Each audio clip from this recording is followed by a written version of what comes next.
चीनी communist party ने हाल ही में एक प्रस्ताव जारी करके शी जिनपिंग को माओ त्से तुंग वाली हैसियत बहाल कर दी है। चीन के शी एरा का क्या असर होगा भारत पर और पूरी दुनिया पर, जानने के लिए देखिए ये वीकेंड स्पेशल रक्षा रिपोर्ट मशहूर रक्षा विशेषज्ञ कर्नल दानवीर और एबीपी न्यूज के डिफेंस रिपोर्टर नीरज राजपूत के साथ। एडोल्फ हिटलर, मुसोलिनी, माओ त्से तुंग, सद्दाम हुसैन, दुनिया के इन गिने चुने निरंकुश लोगों में से एक माओ त्से तुंग को चीनी कम्युनिस्ट पार्टी ने जिस तरह का दर्जा दे रखा था, आज वही दर्जा चीन के वर्तमान राष्ट्रपति शी जिनपिंग को हासिल हो चुका है।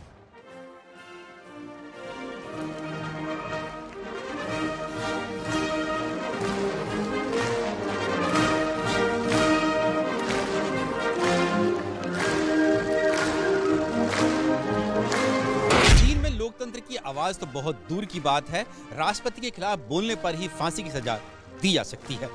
करीब 32 साल पहले इसी खूनी अंदाज में हुआ था चीन के लोकतांत्रिक अरमानों का दमन। आप सोच रहे होंगे कि हम 32 साल पुरानी इस क्रांति के खूनी अंजाम को क्यों दिखा रहे हैं, तो बेहद हाल की ये तस्वीरें देख लीजिए।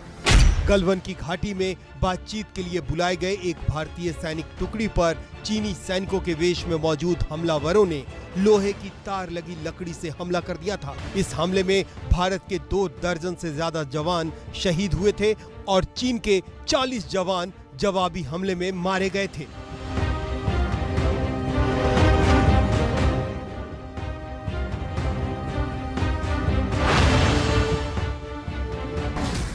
ये सब कुछ बिना शी जिनपिंग के इशारे के संभव नहीं हो सकता।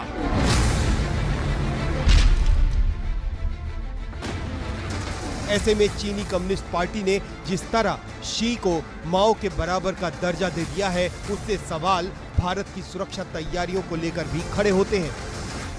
शी जिनपिंग की जो करतूतें हैं, चाहे वो भारत के संदर्भ में हो, हांगकांग के संदर्भ में हो और ताइवान के संदर्भ में हो, इसी तरीके का उनका व्यवहार और बर्ताव देखने को मिल रहा है।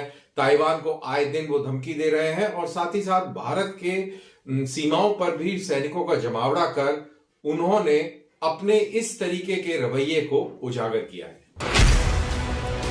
कम्युनिस्ट पार्टी से पारित जिस तीसरे प्रस्ताव ने शी जिनपिंग को माओ त्से तुंग की बराबरी मिला खड़ा किया था, वैसा ही चीनी इतिहास के पहले प्रस्ताव के बाद माओ के नेतृत्व को वो मजबूती मिली थी जिसकी बदौलत 1949 में वो पीपल्स रिपब्लिक ऑफ चाइना की घोषणा कर देश को समाजवादी रास्ते पर ले जा सके। ऐसे ही चीन को आर्थिक मजबूती देने में तुंग जाओफिंग ने 1981 में पारित दूसरे प्रस्ताव से ताकत मिली। ऐसे ही चीन को आर्थिक मजबूती देने में तुंग जाओफिंग की 1981 में पारित दूसरे प्रस्ताव से मिली ताकत की बड़ी भूमिका मानी जाती है। अब जब शी ने भी वही ताकत हासिल कर ली है, तो सवाल उठना लाजिमी है कि वो इस ताकत का कैसा इस्तेमाल करने वाले हैं। चीनी कम्युनिस्ट पार्टी ने जो 2 शतकीय लक्ष्य तय कर रखे हैं, उसमें से पहला है 2021 तक सामान्य रूप से समृद्ध समाज बनाना। दूसरा 2049 तक पूर्ण विकसित, अमीर और ताकतवर देश बनना। इस दूसरे लक्ष्य को हासिल करने की चीनी नेतृत्व की बेकरारी ही है जो दुनिया के तमाम बड़े देशों की चिंता का कारण बनी हुई है। चीन का ये मामला अपने समाज को सिर्फ समृद्ध बनाने का नहीं है, बल्कि पूर्ण रूप से अमीर, विकसित और ताकतवर देश का रुतबा हासिल करने का है। और यह वजह है कि पिछले कुछ समय से चीन की अंतर्राष्ट्रीय नीति बेहद आक्रामक हो गई है, फिर चाहे वो बेल्ट एंड रोड इनिशिएटिव हो या फिर साउथ चाइना सी। और इसके लिए चीन पड़ोसियों के साथ साथ दूर दराज के देशों के साथ भी संबंध खराब करने के लिए तैयार है। शी जिनपिंग किसी भी हालत में राष्ट्रवाद को जगा कर रखना चाहेंगे और उसको जगाए रखने के लिए जो रिवायतन जो उसके दुश्मन हैं या जैसा उन्होंने अपने लोगों को बता रखा है कि ये हमारे दुश्मन हैं, उनके साथ में तनातनी बनाए रखना उनकी अब मजबूरी है। और हमको हमेशा सतर्क रहना पड़ेगा और हमेशा अपनी डिफेंसेस को किसी भी हालत में कमजोर नहीं देना होना पड़ेगा। चीन के 100 वर्षों के कम्युनिस्ट इतिहास में माओ त्से तुंग अकेले ऐसे नेता हैं जो आजीवन चीन के राष्ट्रपति रहे।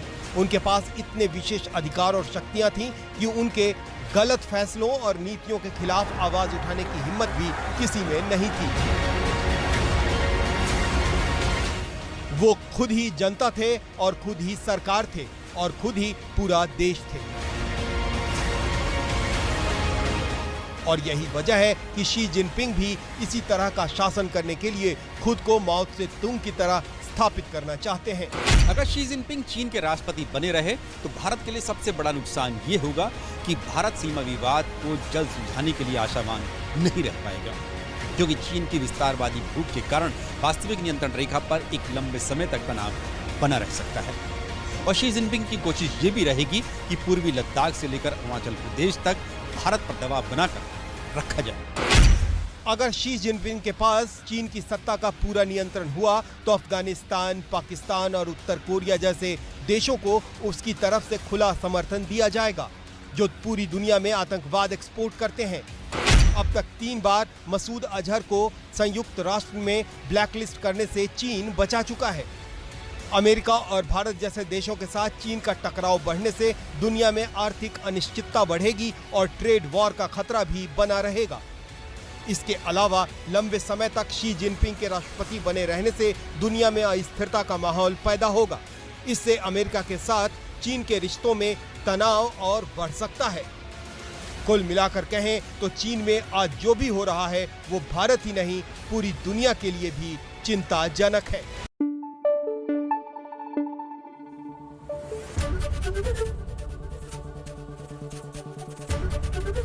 एबीपी न्यूज आपको रखे आगे।